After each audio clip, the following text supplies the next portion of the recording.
세 분 정도만 받도록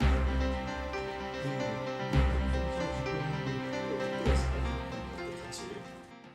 국토교통부는 금년 한 해 민간이 활력과 창의성을 최대한 활용해서 우리 경제를 활성화하고 통일 시대에 대비해서 실질적인 준비를 시작하는 한편 서민 중산층에 대한 주거 지원 확대와 교통 소비자의 주권 강화 등에도 역점을 두어서 업무를 추진해 나갈 계획입니다.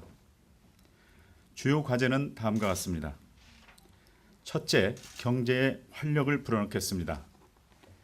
올해도 규제개혁을 과감하게 추진해서 당초 2017년까지 국토부 규제 총점을 30% 감축하려던 계획을 대폭 앞당겨 금년 내에 완료하고 2017년 목표는 10%를 상향 조정을 해서 국토부 전체 규제의 40%를 감축할 계획입니다. 여전히 공장 수요가 많은 비도시 지역에 대해서는 환경기술 발전 등을 감안해서 업종별 공장 입지 제한을 전면 재검토하고 오염 수준이 낮은 업종은 입지를 허용하는 등 민간이 적극적으로 투자할 수 있는 환경을 만들겠습니다. 아울러 건축, 주택, 건축물 대장 정보와 대중교통 빅데이터 등 공공이 보유한 정보를 민간에 전면 개방해서 민간의 창의적인 아이디어가 새로운 사업과 투자로 전환될 수 있도록 유도하겠습니다. 둘째, 서민과 중산층에 대한 주거 지원을 강화하겠습니다.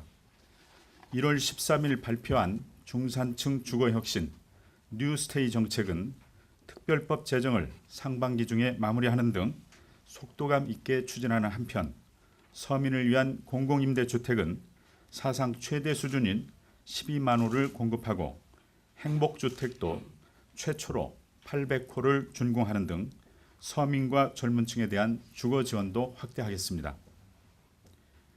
또한 공유형 모기지 지원 대상 지역을 지방 중도시까지 확대하고 소득 제한이 없는 상품을 시중은행에서 시범 출시하는 등 주택시장 정상화 지원도 강화하겠습니다.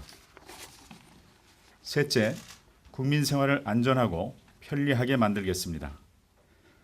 금년에는 호남선, 포항 직결선 등 고속철도 추가 개통과 경부선, 서해안선 등 고속도로 주요 정체 구간 확장을 통해서 빠르고 편리하게 전국을 연결하는 교통 네트워크 완성에 한 걸음 더 나아가겠습니다.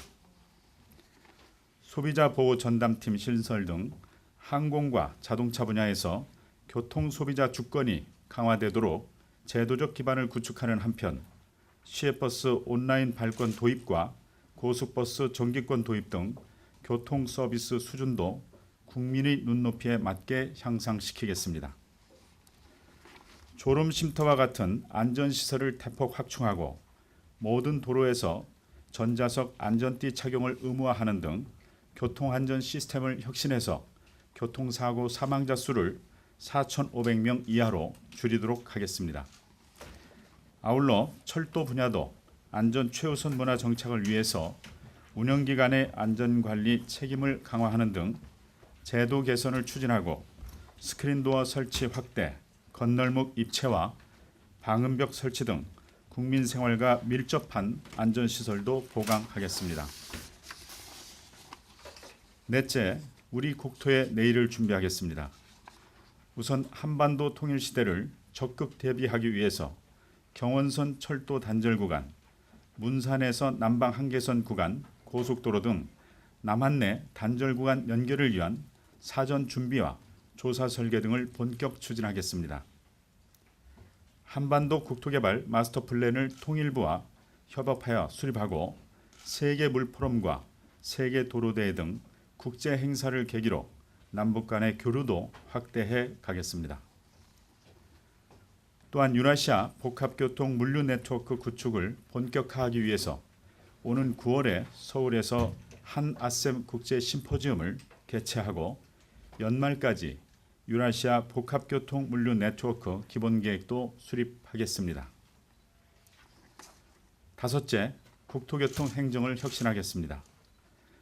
산하 공공기관의 부채 감축 계획을 차질 없이 진행하는 한편 올해는 근본적인 체질 개선을 위한 기능 재조정을 적극 추진할 계획입니다. 예컨대 LH는 주거복지와 도시재생 분야를 중심으로 사업과 기능을 조정하고, 철도공사는 물류 분야 책임 사업부제 도입 등 운영구조 혁신을 추진하겠습니다. 아울러 부동산 다운계약 근절 방안을 마련하고 공공임대주택 입주자 관리를 강화하는 등 비정상적 관행의 정상화도 지속적으로 추진할 계획입니다. 국토교통부는 올 한 해 국민의 의견을 더 많이 듣고 고민하고 관계부처와 협업해서 앞에서 말씀드린 5가지 주요 과제를 차질 없이 실천하겠으며, 이를 통해 국민이 행복한 나라를 실현해 가겠습니다. 감사합니다.